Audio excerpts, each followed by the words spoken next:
Ahí la veis, ¿no? Vale. Sí. Bien, perfecto. Bueno, voy a, bueno, entiendo que más o menos el borrador ha circulado, pues voy a dar algunos apuntes, pero para tampoco excederme mucho en el tiempo que creo que es más interesante, ¿no? El debate luego, como ahora acabamos de ver. Bueno, el borrador que yo os he presentado es un borrador sobre cómo en un corpus de cartas que ya he explicado, ¿no? Que es un corpus con el que vengo trabajando un tiempo, que ha sido también el objeto de la tesis. Bueno, pues como en ese corpus aparece de alguna forma reflejada la agencia de las mujeres en diferentes ámbitos, ¿no? Entonces, bueno, el corpus, por refrescarlo un poco, es un corpus que, como digo, bueno, estaba no en una, sino en dos colecciones privadas, en una aquí en España y otra que localicé por azar absoluto, muchísima suerte, no sé cómo, en Lima, en Perú, y bueno, el conjunto de eso, ¿no? De ese conjunto de cartas, dentro de todas ellas, que son cartas de hombres y de mujeres de una familia de la aristocracia limeña de la segunda mitad del 18, de los Carrillo de Albornoz, bueno, pues en medio de todo ese corpus aparecen muchas cartas de mujeres, ¿no? Concretamente 296 cartas de mujeres. Son 7 autoras que pertenecen todas a esta misma familia y son cartas que circulan dentro de... son cartas familiares, ¿no? Sabemos que por referencias indirectas que aparecen en las cartas, algunas de estas mujeres por lo menos se cartearon con otras personas, pero las cartas que se conservan son cartas que circularon dentro de la familia. Y principalmente cartas que son transatlánticas, es decir, estas mujeres que estaban en Lima, que eran de esta familia limeña, mandan cartas a unos familiares que se trasladan, ¿no? A vivir...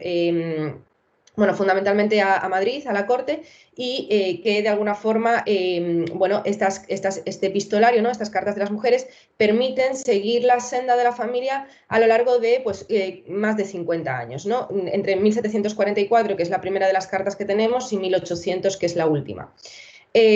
Bueno, respecto al contexto, claro, no me puedo detener mucho, ¿no? Pero también es interesante y a pesar de que me doy cuenta de que no lo he tratado lo suficiente en el borrador que tengo, que es un momento en el que, bueno, la situación en el virreinato es relativamente tensa, ¿no?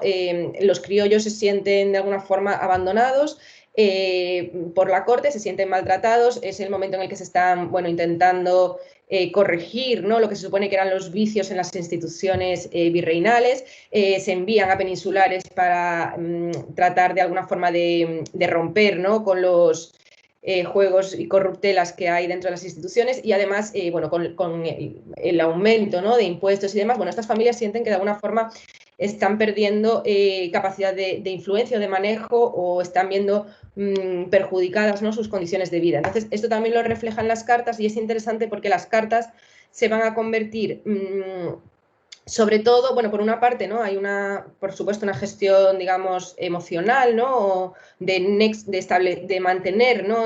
Una comunidad en la distancia, aun cuando estos familiares se han visto separados, ¿no? En diferentes continentes, pero también hay una voluntad de que esa comunidad perviva porque, por supuesto, es útil, ¿no? Para quienes estaban en Lima, pues tener a alguien próximo a la corte que de alguna forma puede interceder, ¿no? Por sus intereses. Y esto es lo que contienen las cartas de las mujeres. Entonces, frente a lo que a lo mejor veíamos en el caso de Natalia, ¿no? Estas mujeres no es que viajen con sus correspondencias, sino que de alguna forma intentan mantener ligadas a las personas que se han marchado, ¿no? Que son sus destinatarios, con la vida en Lima, ¿no? Entonces hay un retrato constante, ¿no? De lo que está ocurriendo en la ciudad, en la familia, como de alguna forma para mantener la vinculación, ¿no? Que no se rompa ese vínculo entre los familiares, ¿no? Que se han desplazado, fundamentalmente, bueno, José, Diego, que son unos hermanos, ¿no? De las mujeres que escriben, y que no se rompa, ¿no? Su conexión con Lima, porque eso es importante para que ellas puedan seguir obteniendo también pues, los beneficios, ¿no? que les ofrece esta correspondencia. Bueno, eso sí como un poco como marco general. Las cartas que envían estas mujeres, esto es bueno, ¿no? Una superposición entre la red, digamos, de la correspondencia y las cartas genealógicas, o sea, perdón, la red genealógica y la red de la correspondencia. Bueno, tampoco me puedo detener demasiado, pero para que nos quedemos con la idea un poco, ¿no? De que son estas 7 mujeres y que los destinatarios están también incluidos dentro del propio árbol familiar, ¿no? Las mujeres están marcadas en azul, los hombres, bueno, los destinatarios en amarillo. Bien, respecto a la agencia, bueno, en el artículo de alguna manera he intentado dividir, ¿no?, las muestras que yo he podido encontrar de agencia en las cartas entre, por una parte, bueno, ya en un nivel discursivo, ¿no?, la agencia que se refiere, es decir, las cosas que las mujeres dicen hacer, ¿no?, el relato que ellas hacen de esas empresas que ellas asumen, y por otra parte lo que he llamado la agencia, ¿no?, ilocutiva, es decir, cómo las cartas sirven para ejercer esa agencia, es decir, para hacer peticiones, para dar consejos, para incluso, ¿no?, en algunos momentos reprender la actitud de alguien. Entonces, cómo las cartas tienen esta doble función, ¿no? Por una parte representan y por otra parte sirven de actuación, ¿no? Y respecto a los ámbitos, ¿no?, en los que se desarrolla la agencia de estas 7 mujeres, bueno, por una parte he señalado el ámbito doméstico y el ámbito público, aunque esta no me acaba de convencer del todo esta distinción porque, bueno, con el ámbito doméstico me refiero sobre todo a las gestiones a nivel interno de la familia, ¿no? La educación de los hijos a las que se refieren, ellas mencionan en varias ocasiones, ¿no?, cómo están involucradas en esa educación, en algunos casos incluso se refiere que son ellas las que enseñan, por lo menos en las primeras etapas, ¿no?, de vida de los niños y las niñas, les dan nociones básicas.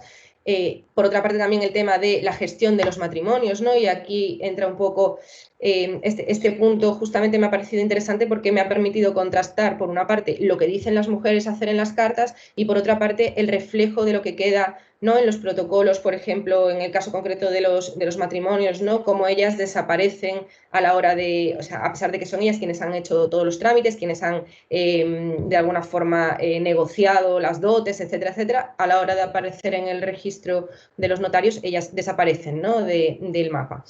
Y esto en lo que es ese espacio, ¿no?, pues familiar más íntimo de alguna manera. Y luego estaría como lo que he llamado la agencia en el espacio público, que es la actuación ya de esas mujeres, la actuación, ¿no?, que ellas se explican que tienen en ámbitos de más alcance, ¿no? Pues, por ejemplo, cómo ellas se sienten representantes de la familia en muchas ocasiones y cómo esto de alguna manera también les sirve no solo para no es solo que ellas digan cumplir esa función, ¿no?, con respecto a su familia, sino que además también les sirve como un poco herramienta de chantaje de alguna forma para pedir que los familiares intercedan por ellas. Por ejemplo, una de ellas, ¿no?, habla de cómo su hijo necesita tener, o sea, es importante que su hijo tenga un puesto adecuado a su rango porque, claro, de ello depende, ¿no?, esa cabeza, ¿no?, el hijo concretamente es un elemento visible de la familia. Entonces, claro, la familia tiene que respaldar que el hijo consiga un buen puesto para que, de alguna forma, esa representación familiar quede en buen lugar, ¿no? Entonces, de alguna manera, estos dos espacios son espacios que son también correlativos, ¿no?, porque circula, o sea, finalmente ellas se sienten no se sienten como que actúan a título individual, digamos, sino que siempre se sienten imbricadas en la propia identidad de la familia, ¿no? Y respecto a la agencia esta del espacio público, me parece especialmente interesante el caso de 2 de ellas que mencionan su participación en negocios, ¿no?, que es algo que tampoco es muy frecuente. Una de ellas, bueno, dice haber hecho una inversión en unas minas de mercurio que han aparecido, que le parece que eso va a dar el pelotazo y la va a hacer millonaria, y otra de ellas pues también tiene ¿no?, comenta cuestiones sobre un negocio de navíos que ella regentaría de alguna manera, de la que de momento tampoco tengo más información. Pero bueno, en términos generales lo que he intentado ver, ¿no?, a través del artículo es de qué manera en un espacio de enunciación femenina, ¿no?, donde las mujeres hablan y con su voz, ¿no?, que es la voz de una mujer y además representándose como una mujer, porque en las cartas hay una identidad, evidentemente, entre quien escribe y el sujeto, ¿no?, que aparece representado, como en estos espacios, precisamente por su condición, ¿no?, de ser espacios privados, el de las cartas, hay una manifestación de una agencia o de una autoridad incluso, ¿no? Se habla de una manera en la que no es frecuente en otro tipo de textos y que a veces incluso, bueno, en otros registros es una agencia que desaparece o que directamente no está representada o está infrarrepresentada, ¿no? Y eso, bueno, ya no me quiero comer más tiempo y hasta aquí la presentación. Seguro que las preguntas son mucho más interesantes. Dejo de compartir, ya está.